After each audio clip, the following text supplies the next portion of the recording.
Shut up, Smarks. Ring Rust Redux.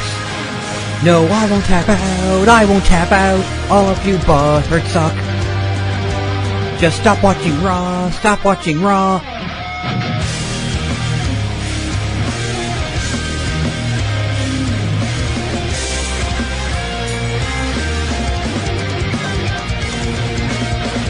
Now part of the Club Kayfabe Creative Community. Want to follow along the story I'm about to read from? Pop on over to the CHMR's Ring Rust Facebook page. Click on like if you haven't already. So scroll on down to the story about WWE Fastlane. Vroom, vroom, vroom. It appears Randy Orton versus United States Champion Bobby Roode will be taking place at that pay-per-view, as seen on this week's episode of SmackDown Live in Kansas City, Missouri, at Sprint Center on the USA Network. Orton delivered RKOs to Roode, Rusev, and Aiden English after the Bulgarian Brute lost the title match to the champion. Fastlane, vroom, vroom, vroom, is set to take place on Sunday, March 11th, at the Nationwide Arena in Columbus, Ohio, and will air on the WWE Network and some traditional pay-per-view outlets. This will be the exclusive SmackDown Live brand event and the final pay-per-view event before WrestleMania.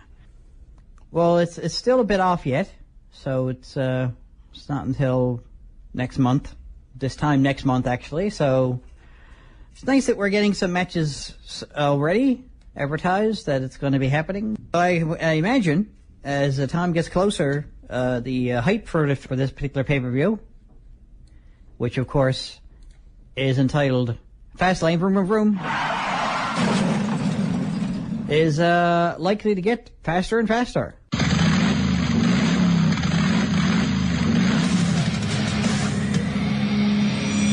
The Club Kayfabe Creative Community, bringing together creative people from all walks of life and giving them a platform to show off their talents.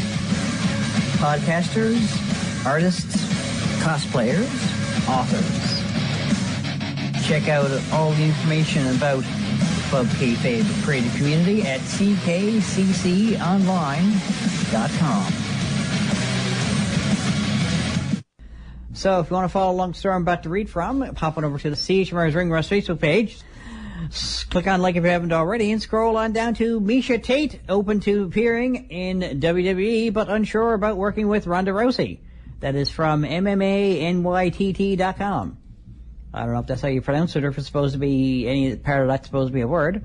But anyway, for all the made-up drama that surrounds so much trash talk in combat sports, the rivalry between former women's champions Misha Tate and Ronda Rousey was all too real.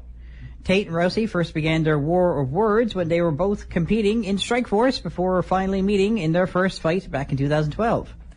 The bitter rivals then ended up coaching each other on The Ultimate Fighter in what had to be one of the tensest sessions ever recorded on that reality show where Misha and Ronda always appearing within inches of attacking each other. Years later, Tate has called it a career after retiring from the UFC in 2016, and now she's excited to become a first-time parent with a baby on the way later this year. Meanwhile, Rousey has seemingly stopped fighting after signing a new multi-year agreement to become part of the World Wrestling Entertainment roster. Tate has said in the past that she would love the chance to cross over into the world of professional wrestling, but with Ronda there now, it could be a whole new angle to explore for WWE as reality blends with fiction. And I'll leave it at that. If you want to read the rest of it, by all means, go check it out. I don't want to drone on and on and on and on and on and on and on and on and on and on about it, because, I don't want people, tuning out due to me talking more than doing the music. But then again, people might want me to do more talking. I don't know. Since you won't talk to me about it. At Mark Gironi on Twitter. Or go over to the CHMR's Ring Rust Facebook page and leave me a message there telling me if I'm doing too much music, not enough music, too much talking, not enough talking. Let me know how I'm doing. You are listening to Ring Rust Redux on Jabronology TV.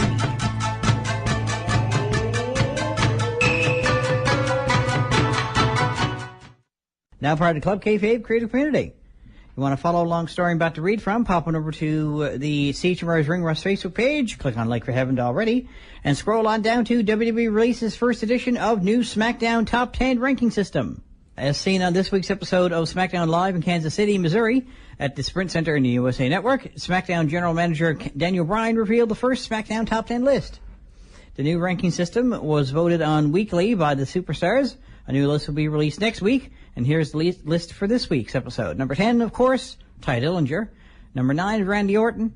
Number 8, Becky Lynch.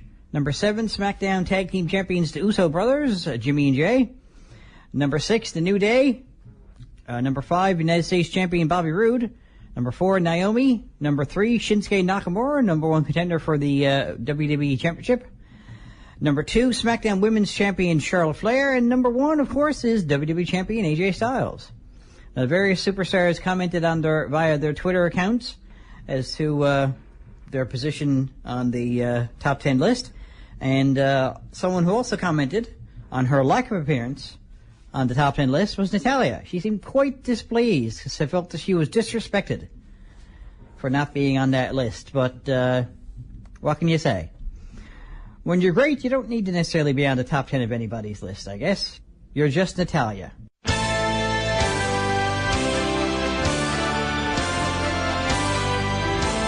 You're listening to Ring Rust Redux on Jobronology TV. Now part of the Club Kayfabe Creative Community. Want to follow along the story I'm about to read from? Pop on over to the CHMR's Ring Rust Facebook page. Click on like we haven't already. And scroll on down to William Regal officially denounces possibility of a Latin American WWE show via his Twitter account. I usually use this account for entertainment purposes only. This is official, though. The WWE has no Latin American tournament booked at this time, despite the news of it being reported today.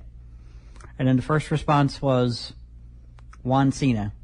Would have been the favorite to win anyway, so, yeah. But there was a little bit of debate among some of the people from the Club Kayfabe Facebook page, namely what it would be called. And my idea was for it to be called, how there was a Cruiserweight Classic and a Mae Young Classic. So I figured, why not the Chavo Classic, since it was Latin American.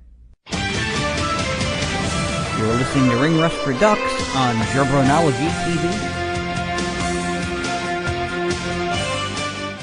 Because men talk wills it so. Proceed. You there. What's your story? I'm Ernie Devlin, and I don't question it. Oh, I like that. Don't budge. I'm taking your mind.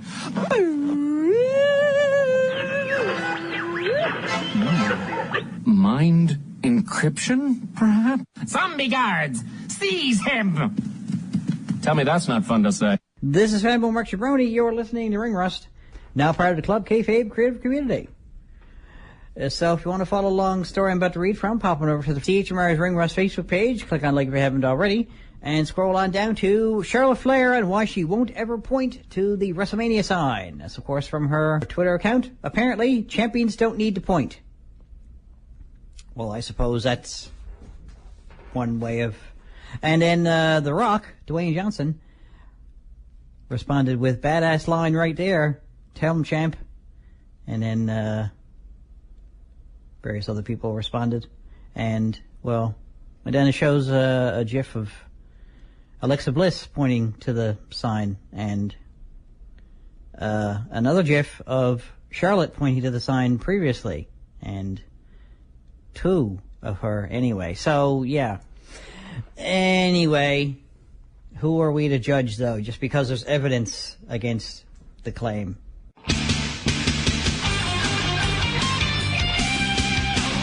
You're listening to Ring Rust Redux on Jobronology TV.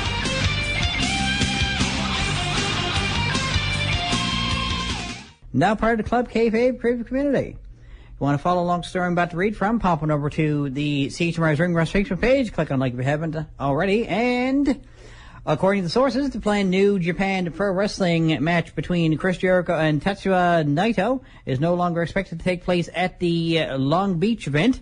For what it's worth, tickets for that event are already sold out. NJPW officials reportedly wanted to push the Jericho versus Naito match for several additional months instead of rushing into it. Cody Rhodes versus Kenny Omega is already booked for the Long Beach, California event. While Y2J hasn't yet been announced for the show, his schedule currently has that date free. There's talk that the Jericho Tetsuya match will take place at New Japan Pro Wrestling's Dominion event in June, which would be a nice build, I think, for that one.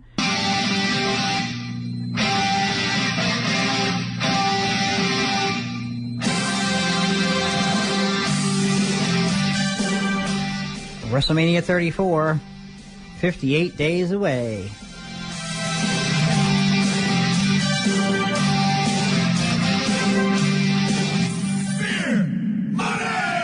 Ring Rust has a new home. Enjoy your choice of adult beverage while I slam Wrestling News Radio on its back. Streaming every Friday night at 12 a.m. Eastern Standard Time at 12msportsradio.com. That's 12ozsportsradio.com. Watch your money!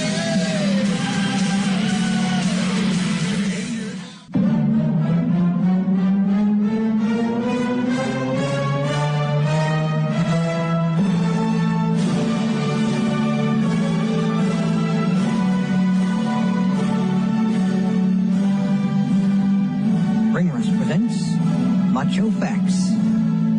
Randy Savage invented black. In fact, he invented the entire visible spectrum of colors except pink. Tom Cruise invented pink. And Macho Man was the fourth wise man. He brought baby Jesus the gift of beard, which Jesus wore proudly to his dying day. The other wise men, jealous of Jesus' obvious gift favoritism, used their combined influence to have Randy omitted from the Bible. Shortly after, all three died of top rope elbow drop related deaths.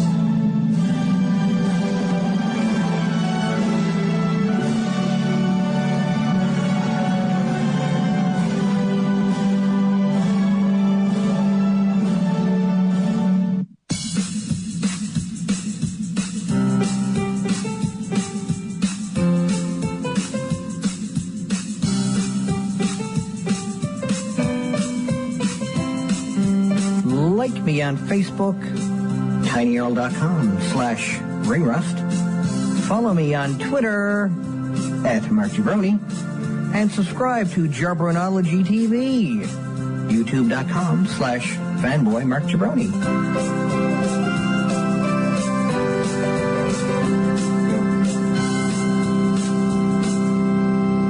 So, this is Fanboy Mark Jabroni. You are listening to Ring Rust, now part of the Club Kayfabe Creative Community. So if you want to follow along the story I'm about to read from, pop on over to the Siege of Mars Ring Rust Facebook page, click on like if you haven't already, and scroll on down to Shinsuke Nakamura's autobiography set to be released in English. Because I guess most of you fans would be reading English, I guess. It's a press release, so, you know, manga publisher Viz Media sent out the following press release, revealing that they'll be re-releasing Shinsuke Nakamura's autobiography in English. Okay, so it was released originally in Japanese, and now it's going to be re-released in English. So that's good news.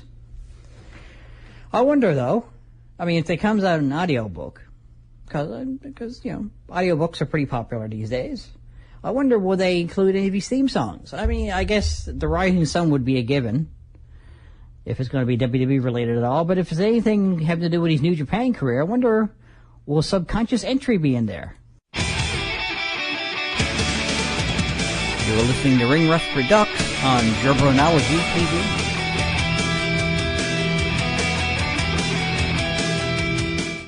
Oh, moving! Ow, pointy! Ew, slimy. No! Woohoo! Marge, it takes two to lie. One to lie and one to listen. What does that mean?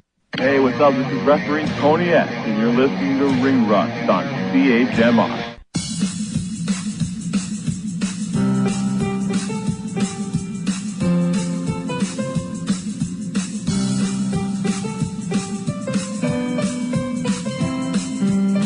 Like me on Facebook, tinyurl.com/ringrust. Follow me on Twitter @MarkJabroni, and subscribe to Jabronology TV, youtube.com/fanboymarkjabroni.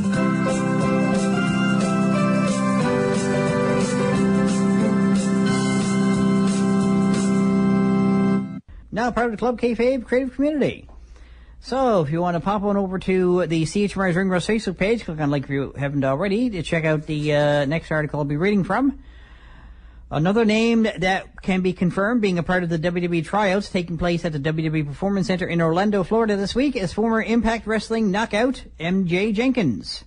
The current reigning FEW Flares champion left Impact Wrestling on November of last year in a story that was broken by the website I'm reading from right now, Square Circle Sirens.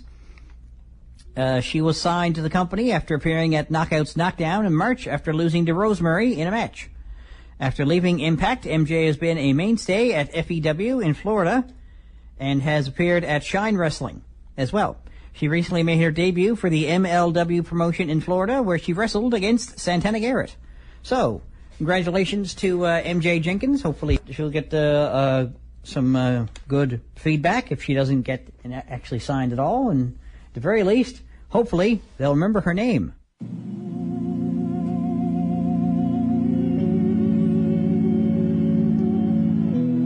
That's it for another show, kiddies. Check me out on Facebook, where you can keep track of all the news that's right on the mark, from around ringside to the latest concerts. See you at the shows. Later days.